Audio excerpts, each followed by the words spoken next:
तो आज हम बात करते हैं नो फैप के बारे में। भाई लोग बोलते हैं कि मैं नो फैप का प्रैक्टिस कर रहा हूँ, मेरे को हो गए हैं 1 साल हो गए हैं और मैं बहुत ही अपने आप को ताकतवर महसूस करता हूँ। मैं अपने आप को बहुत ही कॉन्फिडेंस महसूस करता हूँ। मैं कहता हूँ आप उनके जाके वीडियोस देखो यूट्यूब में जिन्होंने 1 साल तक नो फैप का प्रैक्टिस कर लिया है। देखो उसके बिहेवियर। क्या आपको लगता है कि नो फैप से कोई बेनिफिट होता है?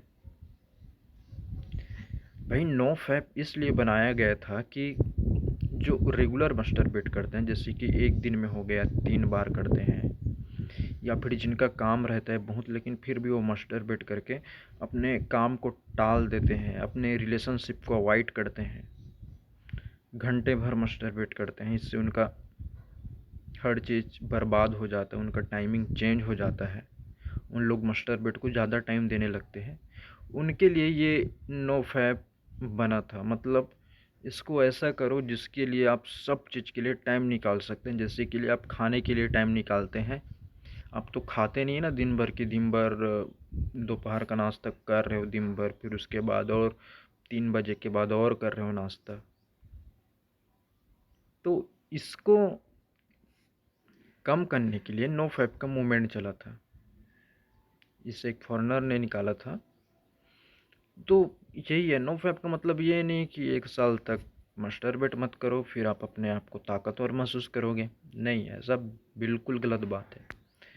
मैं कहता हूँ आपको एक्सपीरियंस लेना है तो आपको 2 हफ्ते तक नो फैप का प्रैक्टिस कर लेना चाहिए। फिर देखना आपके माइंड में क्या चलता है। अगर आपका माइंड बोलता है कि एक बार कर ले मस्टरबेट, एक बार कर ले मस्टरबेट, आपका थॉट वही गंदी चीज़ों में जाता है, तो नो फैप का कोई मतलब नहीं है।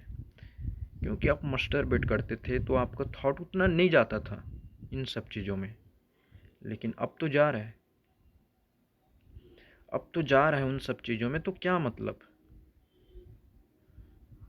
देखो,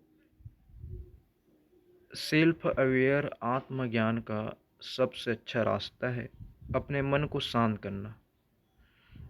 आपका मन जितना शांत होगा आप उतने ही अपने आप को जान पाओगे, उतने ही आपको अपना आत्म का ज्ञान हो पाएगा। अभी तो नहीं हुआ है, अभी तो बस आपको पता है कि मेरा नाम ये है, मेरा नाम वो है, मैं इस कास्ट से बिलोंग करता हूँ, मैं यहाँ का हूँ। आप इसी को जानते हो, लेकिन आप पूरी तरह अपने आप को नहीं जानते कि आप असल में हो क्या।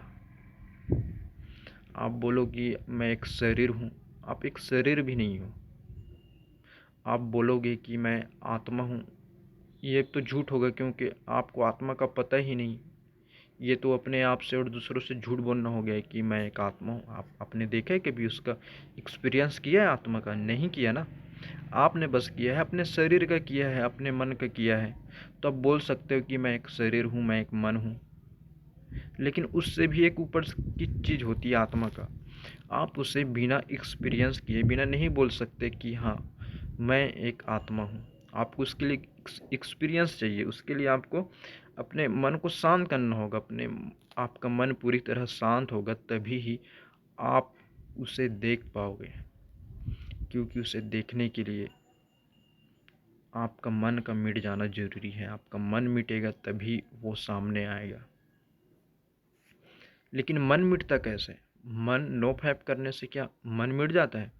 नहीं मिलता, बल्कि वो तो और प्रगाढ़ हो जाता है। प्रगाढ़ मीन्स और ज़्यादा थॉट आने लगती है, जो कि बहुत ही खतरनाक होती है।